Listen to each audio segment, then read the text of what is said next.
So 1989, 91, 92, 93. Hey, Dad and I were talking yesterday, and we figured that the game that you would most want to spend a lot of time on was the 92 Egg Bowl. Is that the one? He did it again. I did. That's twice I've done that. I did that to Sluter yesterday also. Oh, Todd, big picture, man. When you think Egg Bowl, you think your time at Mississippi State. What's the first thing that comes to mind? Well, we had several, and of course the first 2 years, and I redshirted my sophomore year, was in Jackson. So we played off campus. 89 went down there and lost, and then 90 we had, I guess what people will remember, a big fight on the field in 90, and I guess that was really almost, I guess, the first memorable fight between Ole Miss and State in recent years. And then came back to campus when Coach Sherrill got to Mississippi State. First thing he said was, "Why are we playing a rivalry game away from home?" So he brought it back. So that was a great atmosphere in '91. We were lucky enough to pull that one out. And then, of course, what Ole Miss fans remember is 1992. And if anybody went to that game, they remember it's the coldest game that ever was in Oxford. I mean, it was sleeting, snowing. All we had for heaters were those big, torch heaters. And unless you had your foot or hands right in front that were burning it, you really didn't get any heat. But that was the year that Ole Miss stopped us, I think, 7 times inside the 10 right there at the end of the game. So that's, I think, probably what Ole Miss remembers most about that time. But 93, obviously, my senior year, we were fortunate enough to win in Starkville. And look, Ole Miss had some great defenses back then. Joe Lee Dunn, I think, in 92 had number 1 defense in the country. 93 had number 2. So, we had to do a few trick plays. I think we had a flea flicker to Eric Moles to start the scoring off early. But, that was just a battle in Starkville, and we were fortunate to come away with the victory. I'm on a 31-game Egg Bowl streak, Todd, and so that means that was the first one right there, was that 93 game. I can still remember that flea flicker play and Michael Davis carrying the ball 40 times in that game. What a good win for the Bulldogs. But your Egg Bowl rivalry, to me, it goes back a little further because you were the number 1 quarterback in the state coming out of high school and hotly recruited between State and Ole Miss. What is the Egg Bowl like from a recruiting perspective? Well, I've been to 2 games in 2 games in Oxford in my life. Well, 3 games. 1 is when I played. 2 is when I was being recruited, and 3 is to see Herschel Walker.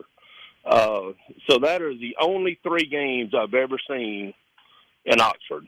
The one with recruiting, I mean, it's in a little history. My grandparents lived in Starkville. My grandfather worked for the university, so I grew up in Starkville, basically, weekends, summers, going to football games. So the Ole Miss State rivalry really began a long time before I was being recruited. Obviously, Coach Billy Brewer knew I wasn't coming to Oxford, but they recruited me like they would anybody else, and they were very cordial. Couldn't say anything bad about that whole coaching staff. And, recruiting in general back then, it was a process, and it was wonderful. But, I couldn't imagine what recruiting would be today with all the NIL money and things like that.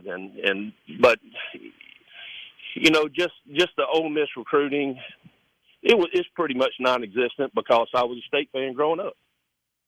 Yeah. Hey, it's not that far from Tupelo to Oxford. I can help you out with tickets if you want to get to a 4th game over here. Really well, hey, I really need to do that. I've got a daughter at Mississippi State now, so we try to get down there to at least tailgate to see her, even though she's home now for holidays, and she'll just show up and say, "Hey, I need some clothes washed." But nevertheless, good to see her. But we're down there. But hey, I would be glad. But this is my only stipulation. Okay. I'm not sitting outside. I got to sit in a box. How about that? I can make that happen for you, Todd. I have connections I've sat in the skybox, and Richard's never done that, but I've sat in a skybox in Oxford. I'll make that happen. Don't you worry. We'll get you up there next year. You and I will watch the Egg Bowl together. Only, not for the Mississippi State game, and I won't cheer for the other team. I will promise you that. All right. He's not saying he wants to do it for it. Like, he would rather go watch Ole Miss play ULM or something like that. Where Okay. it just doesn't. Well, a good game, but I am game. I've never been to the Grove. I would like my wife and I to have that experience Really? just once. So yeah, I've never done it. All right. Well, we will work on that. Todd, when you look at this year's game, what stands out for you? This is obviously it's been a tough season for Mississippi State, and yet here we are at the end. They've still got a chance for bowl eligibility with a win, and for Ole Miss, they're trying to win 10 games in the regular season for the second time ever. People point out that sometimes strange things happen in rivalry games. Well, I believe we've seen it. But if you will look back, and I go back to the end of the Sherrill years and Croom years, and when it seemed like Ole Miss has really got that better team, that they put it on us. I mean, you look back at, Jackie Sherrill's last game in Starkville, we may win. Nope, killed us. So when you look at when things are really on the line for Ole Miss, they come through it. And I hate to say that because I'm a Mississippi State person, but I go back to way back to when I heard Jack Crystal on the radio one time on a coach's show. A lady called in and said, Mr. Crystal, you're always putting State down. You do this or that. He said, ma'am, I'm going to tell you what. I call it like I see it. So even though I'm a State fan, it's going to be tough for Mississippi State to win on Thursday night. I know that. What do you make of Will Rogers watching his career? Will's done some great things. We went to the LSU game, Richard, and he was just out of rhythm. We had changed offenses. I thought it was a terrible decision. I'm not a coach. I don't make that money, but I went through a coaching change.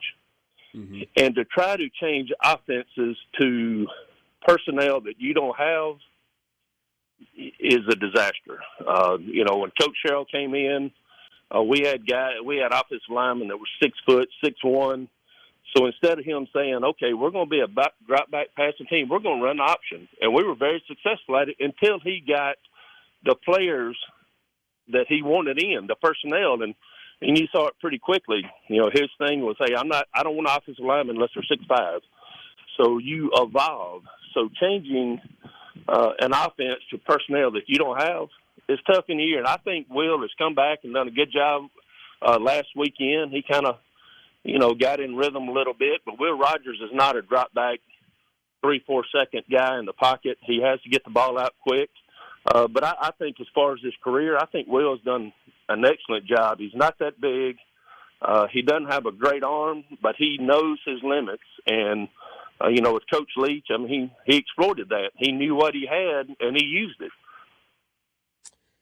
Certainly did. I mean, that was an offense that was absolutely tailored for him. Todd, this has been fun. Really appreciate you spending a few minutes with us. Wish you and your family a happy Thanksgiving, and hope you enjoy the Egg Bowl, just not too much on Thursday night. I hope he has a great night. I'm going to enjoy it either way, guys. Hey, I appreciate you having me on. Give me a shout anytime. Happy holidays. Sounds great. That's Todd Jordan. He's the mayor Thank of you, Mr. Tupelo. Mayor.